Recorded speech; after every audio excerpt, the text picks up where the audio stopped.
Everybody, so I want to talk to you about keeping it real. And what I mean by that is whether or not you're making excuses for why you're not where you want to be, whether it's fitness related or life related or whatever. You know, there's always a path we have to follow. There's always steps we have to take. There's always speed bumps that we hit. And are you okay with that? Or are you making excuses? Or are you creating your own speed bumps?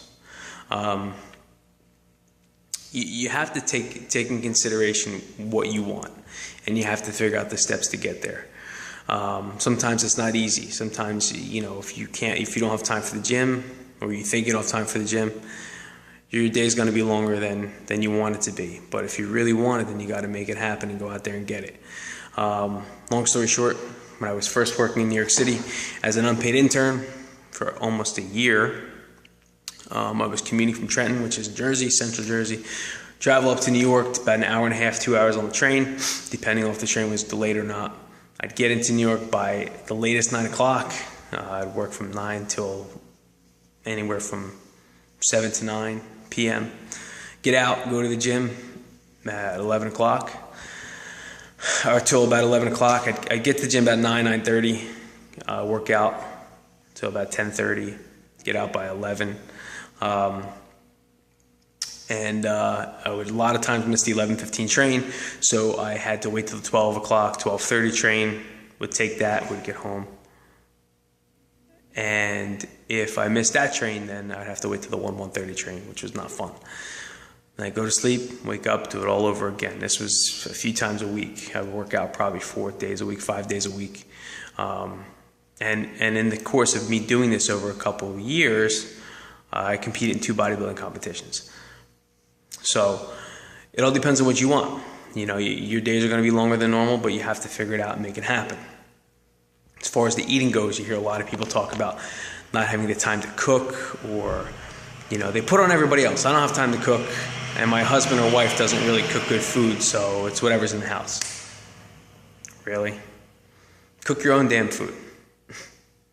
You're looking for the easy way out. There's no easy way out.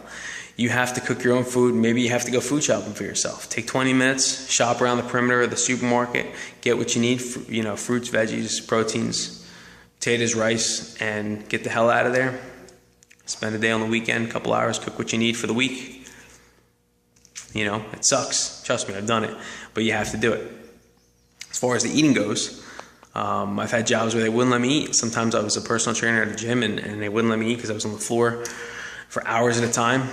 Well, guess what? I pulled my container out of my cooler. I would run and go hide in the storage closet at the gym, eat my food real quick, and run back on the floor.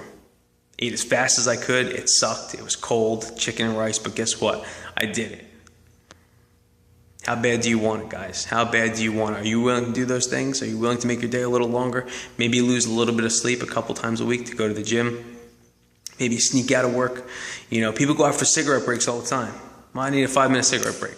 Well, guess what? I need to go eat my food. Same deal. The boss is going to get mad at you for being healthy. Chances are people who are smoking, they may get sick more often than you because you're working out and you're eating healthy. They're going to penalize you for that. So, but if they do, that means you have to go run in the storage closet and eat your food in there like I did.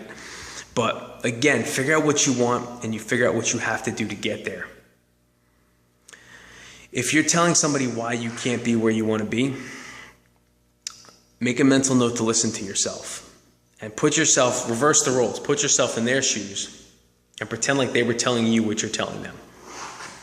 And if the bullshit flag goes up, well, it's most likely bullshit, and you need to reevaluate and find another plan of attack. Okay? Because there's always a way. There is always a way. Real quick, last thing. Very recently, a friend of mine, an old friend of mine from high school,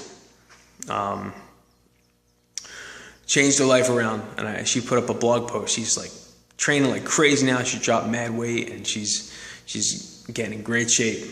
And Jamie, I'm talking about you, if you're wondering. So she put a blog post up about how she's giving up drinking. Completely drinking, giving it up, no alcohol.